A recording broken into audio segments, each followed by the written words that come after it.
Bonjour à tous et bienvenue dans ce nouvel épisode d'Entre Terre et Mer. Je suis à bord de l'Amborella, le navire du gouvernement, et nous partons pour 14 jours de campagne dans les îles Chesterfield, situées à 550 km au nord de la Grande Terre, pratiquement à mi-chemin entre l'Australie et la Nouvelle-Calédonie. 5 membres d'équipage et 4 scientifiques vont étudier les tortues, les oiseaux, mais aussi l'érosion de ces atolls éloignés. Un vrai Eldorado pour les scientifiques.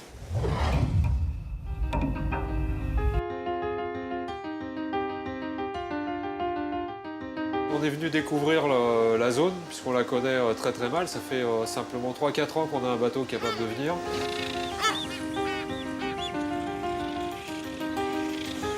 Beaucoup d'usagers de la mer nous disent « mais vous êtes ridicules, qu'est-ce que vous faites là ?» Il n'y a personne pour venir pêcher ici. L'une des manières de savoir si la population de tortues est en bonne santé, c'est la taille moyenne des carapaces, si tu veux. Correct, elle n'est pas en danger. C'est une zone relativement préservée. C'est un véritable miracle de la nature. On se retrouve avec un monde où les animaux n'ont pas peur de nous. Un monde qui est très vivant, mais où l'homme n'a pas vraiment sa place.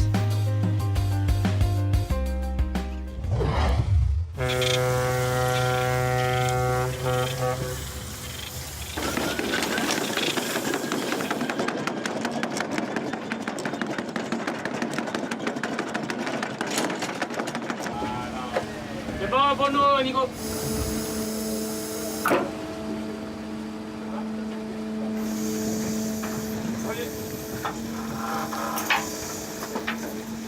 Donc là, on vient de quitter l'Amborella, donc on est sur la caille sud de l'île Longue. On va descendre sur tous les îlots qui vont jusqu'aux îlots du Passage qui sont là-bas.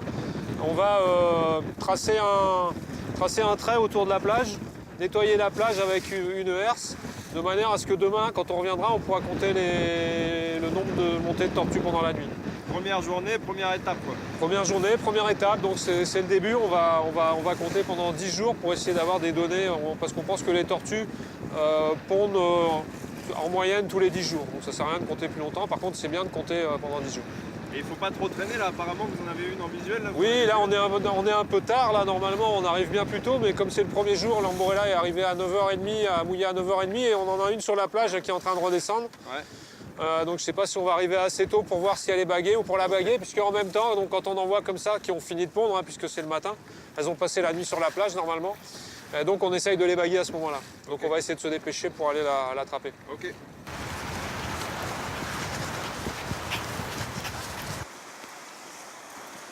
Voilà, on met la bague.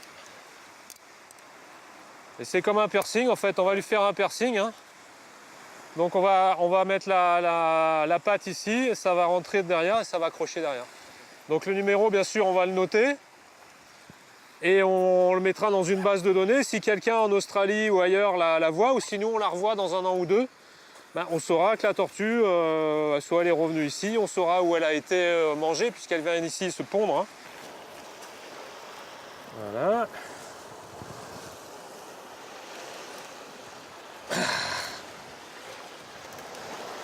Elle est prise. 24 903. Maintenant, on va la mesurer. Donc la mesure... Alors ça, la mesure, c'est un truc important parce que l'une des manières de savoir si la population de tortues est en bonne santé, c'est la taille moyenne des carapaces, si tu veux. Si les individus qui veulent pondre sont toujours à peu près de la même taille, donc du même poids, donc du même âge, on peut penser que la population est plutôt dans une phase correcte, elle n'est pas en danger. 104,4. Voilà, c'est bon, elle va y aller toute seule. Et donc elle est baguée, j'ai bien bagué à droite, avant droite. Avant droite. Alors, on est tout de suite dans le vif du sujet. Bon ben c'est super, peut-être que ça commence bien. Ok. Donc ça dure.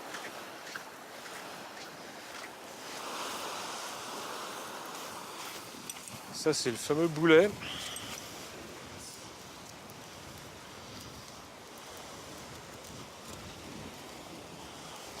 La première fois qu'on a essayé de faire ça, On n'était pas du tout équipé, on avait une masse qu'on avait accrochée à un bois. Donc on tirait derrière nous comme ça, un peu comme une arrière. On a fait un îlot, on était épuisé. Et en fait, on a trouvé un plomb de sonde. Ce qu'on appelle le boulet, c'est un plomb de sonde pour la pêche en fait. Et on l'a accroché derrière un bout. Et on s'est aperçu que ça faisait des belles traces. Et alors ça, c'est quoi? Ça permet quoi?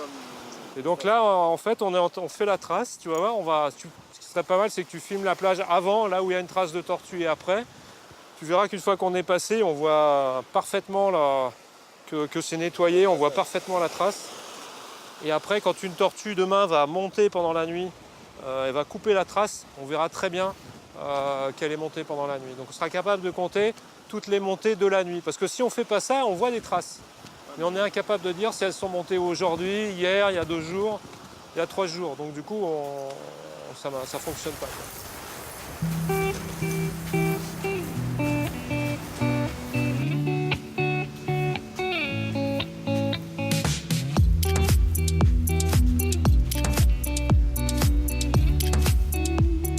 L'objectif, c'est de savoir la Nouvelle-Calédonie gère, ce qu'il y a dans le parc naturel de la mer de Corail, de savoir plus précisément et de mettre en place des mesures de gestion qui soient adaptées à la biodiversité, à la richesse de cet environnement, mais qui en même temps permettent aux activités humaines qui ne posent pas de problème de continuer à se dérouler. Alors il y a 2 grands rôles. Il y a le rôle avant la mission, qui est vraiment le rôle fondamental, c'est-à-dire qu'on va calibrer la mission, on va choisir les scientifiques qui vont venir avec nous, en fonction des problématiques qu'on a pu identifier les fois précédentes. Donc là, clairement, c'était le comptage des pontes de tortues, le comptage des oiseaux, le suivi des fourmis électriques et puis l'évolution des îlots, parce qu'on a vu les 2 dernières fois des choses qui nous ont semblé évoluer assez vite, donc on voulait vérifier.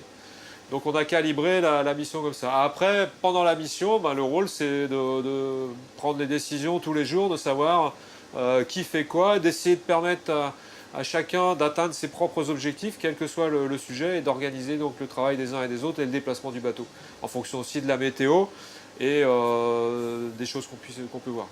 28, 27. Ouais. Et marque 10,70 m, fin de talus.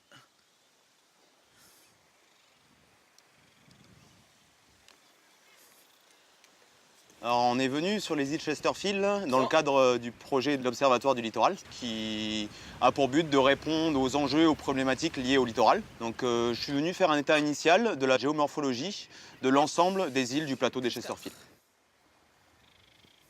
Avant de venir sur des sites, on fait une étude historique. Donc c'est-à-dire qu'on a plusieurs photos aériennes de différentes époques et on arrive à tracer le trait de côte et à connaître son évolution. Sur les îles de Chesterfield, c'était spécial parce qu'on n'avait qu'un jeu de photos aériennes qui datait de 2008. Donc du coup, on n'avait pas de recul sur ce qui se passait ici. Donc cette mission permettait de voir dans quel état étaient les différents îlots de cet atoll.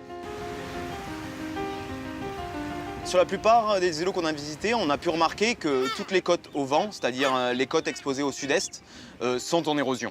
Les îlots progressent vers l'intérieur du plateau des Chesterfield. C'est un peu ce à quoi on s'attendait parce que forcément quand on est exposé au vent, on est aussi exposé à la houle dominante. Donc il y a plus de géodynamique des côtés est des îlots. Donc le sable est ramené plus du côté ouest et on voit une progression des îlots sur l'intérieur du plateau des Chesterfield.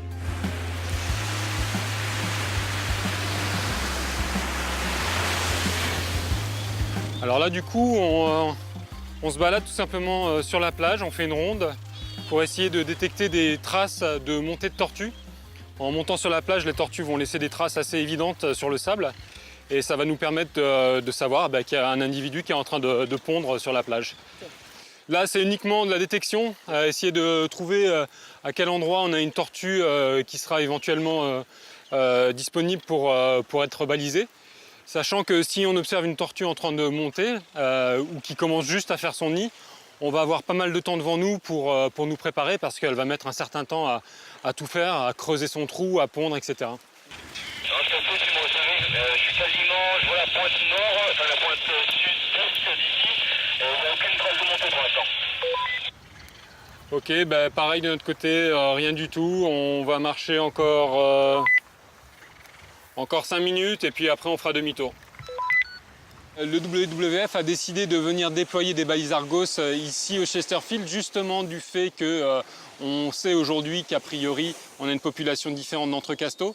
Et donc ça nous intéresse au plus haut point de savoir où les tortues vont se rendre une fois qu'elles auront fini de se reproduire ici, sur quelle zone de nourrissage elles vont se déployer et quelles routes elles vont employer pour se rendre sur ces routes de nourrissage.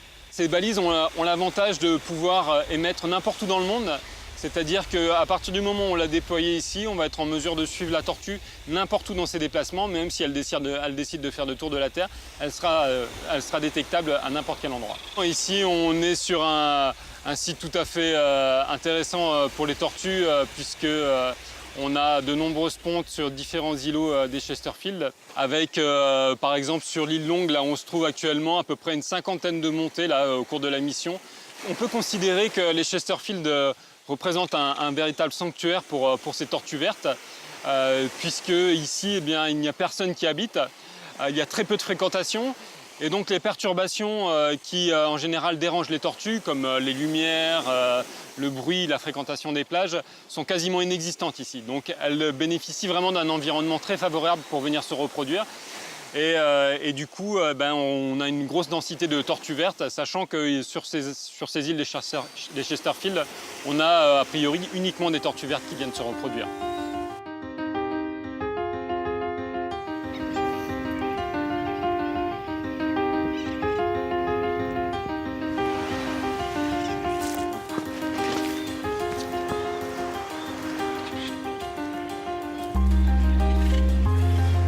Moi Pierre, tu pars pourquoi là aujourd'hui? On va évaluer la population d'oiseaux de la zone non arborée. Ok. Et tu peux m'expliquer un peu en quoi ça consiste ton boulot là pour le coup sur cette zone? C'est d'essayer d'évaluer le nombre de couples reproducteurs de telle ou telle espèce au mètre carré. Donc tous les 50 mètres, je vais m'arrêter, prendre une ficelle qui fait 9,77 m. Ça marche très bien avec 3,14 pour des cercles et ça donne des chiffres ronds. Donc ça me fera des circulaires de 300 mètres carrés. Sur ces 300 mètres carrés, je le divise comme un gâteau, en 4 quarts. Et j'évalue tout ce qu'il peut y avoir. Terrier de puffin, nodibrin, foubrun. Okay. Tout ce qui en fait se reproduit sur ces herbes ou sur ces lanternes indiennes, les buissons. En point de repère, le sac photo est très utile. Parce qu'en fait, il faut savoir toujours où on a commencé. Et de préférence commencer avec le soleil dans le dos. Et on fait des quarts de gâteau, tranquillement, en comptant tout ce qu'on trouve.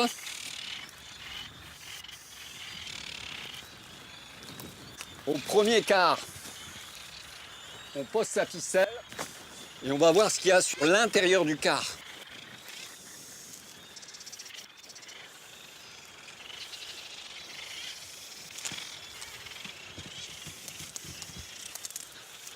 En faisant bien attention à ce qu'on fait, on commence à explorer la moitié du prochain quart pour économiser les mouvements. De façon à jamais revenir sur le même bout de terrain. Là, on a un terrier de puffin. Ouais. Rapidement, il ne faut pas déranger les choses. La difficulté, c'est de savoir s'il est actif. On voit des traces d'entrée, des petites palmes. Donc on est sûr que ce n'est pas un fou. Et on voit que, et c'est nettement plus visible le matin, on voit qu'on a rejeté du sable. Le sable n'a pas tout à fait la même couleur. On voit qu'il est entretenu.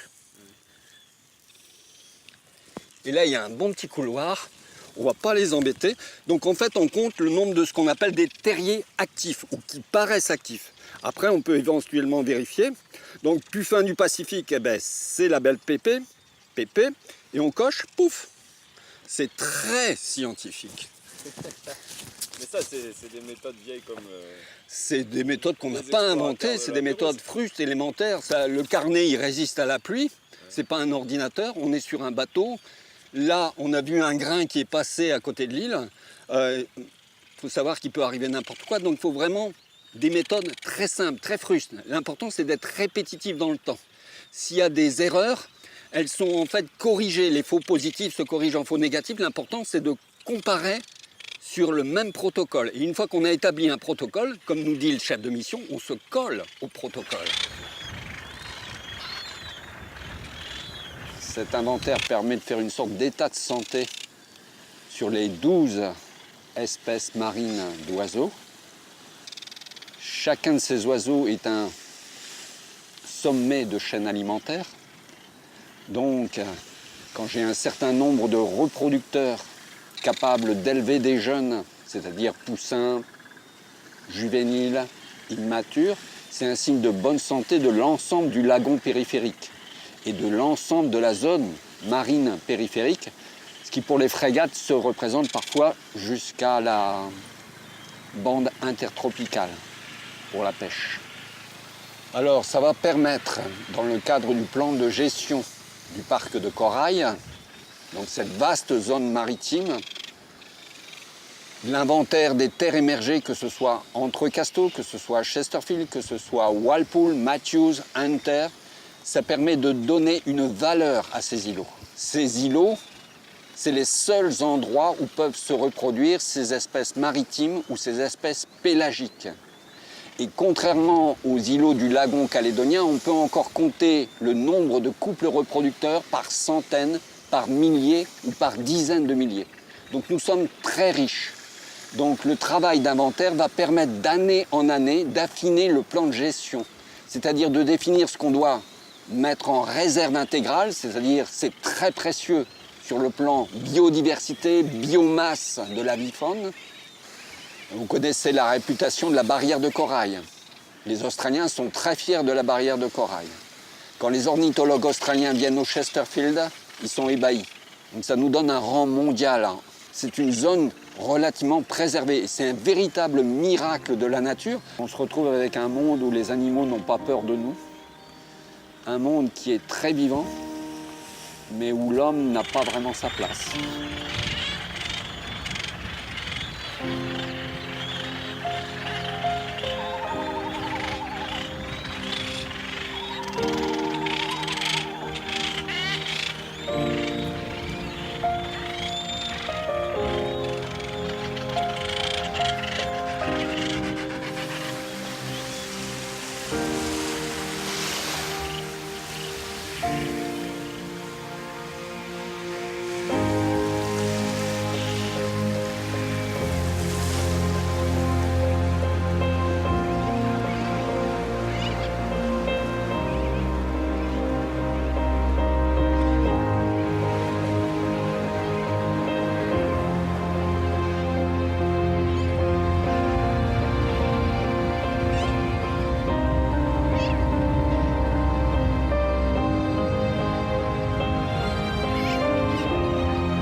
Dans le parc naturel de la mer de Corail, il y a un tiers des récifs du monde qui sont à plus de 20 heures de bateau des humains.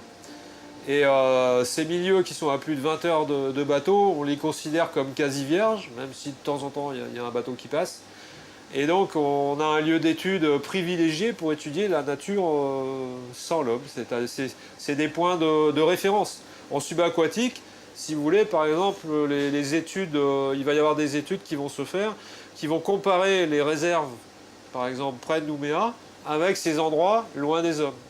Et on s'aperçoit, en fait, c'est vraiment le point de référence. Ça permet de dire le maximum, en fait, c'est ici. C'est là où il y a le plus de poissons, c'est là où il y a en diversité, en quantité, etc. Ça donne des points de référence pour la science. C'est un milieu vraiment, vraiment magique, beaucoup d'oiseaux, beaucoup de tortues, dans l'eau énormément de poissons, des animaux avec un comportement particulier, hein, des requins qui viennent vous voir, qui sont rien à voir avec les requins qu'on peut voir là où il y a beaucoup d'humains.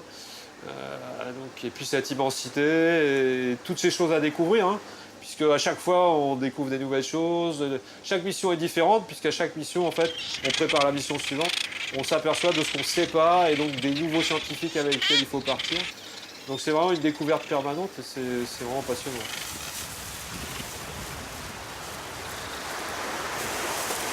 Là, on essaie de nettoyer un peu l'îlot, ramasser un peu les saletés, tous les déchets qu'il y a autour de la plage, pour laisser un îlot propre, quoi. Ce que vous faites à chaque fin de mission, À chaque fois, chaque mission, que ce soit ici à Chesterfield ou entre Casto, on ramasse tout le temps les saletés. Et il y en a, hein. Oh, là, il y en a, vraiment des saletés. Il y a même les saletés qui viennent d'ailleurs. C'est pas les saletés seulement de chez nous, de la Grande Terre, mais ça vient d'ailleurs tout partout. On en trouve des bouteilles de n'importe quelle marque. Et voilà, on va essayer de ramasser un peu tout ça. Pour la province sud, le système de mettre en protection certains îlots, de mettre en réserve certaines zones pour laisser le poisson se reproduire, parce que plus de poissons, plus d'oiseaux de mer. Donc, et nous, pour les Chesterfield, c'est plus d'envisager l'avenir, mais c'est vrai, beaucoup d'usagers de la mer nous disent « mais vous êtes ridicules, qu'est-ce que vous faites là? Il n'y a personne pour venir pêcher ici. » Eh bien, le contre-exemple, et on le voit bien, c'est ces Vietnamiens, et là on est en plein dans l'actualité, on a ramassé des bouteilles d'eau de ces Vietnamiens. J'ai vu des terriers enfoncés à Reinhardt et je suppose que ce sont des pieds humains, donc de là à suspecter qu'il y a eu collecte d'œufs. J'ai trouvé des tas de duvets de puffins du Pacifique à droite et à gauche. Non, nos terres émergées, elles peuvent offrir des ressources à des gens qui sont très en besoin de ressources alimentaires et de ressources financières et qui n'ont plus aucun scrupule de ce fait.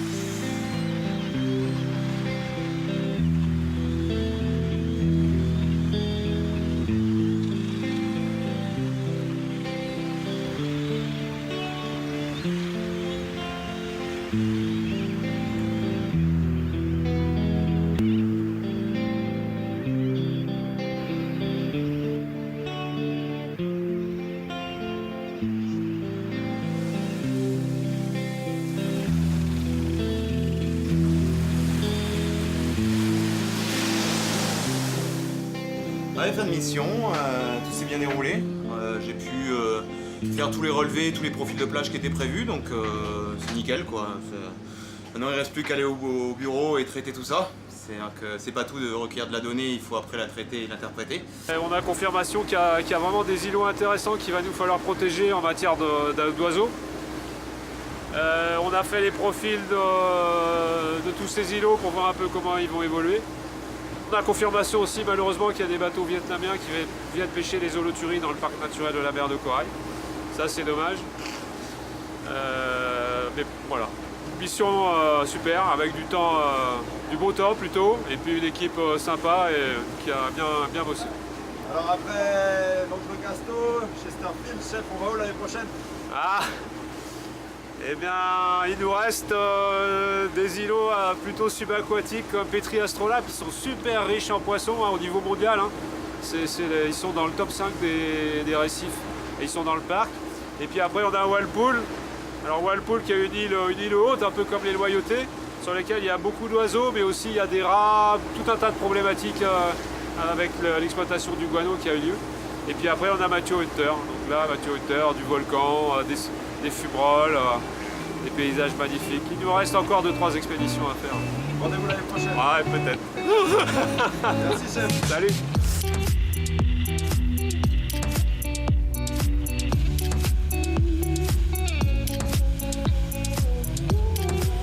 Les 14 jours de mission sont terminés. Nous arrivons à bon port après 56 heures de navigation.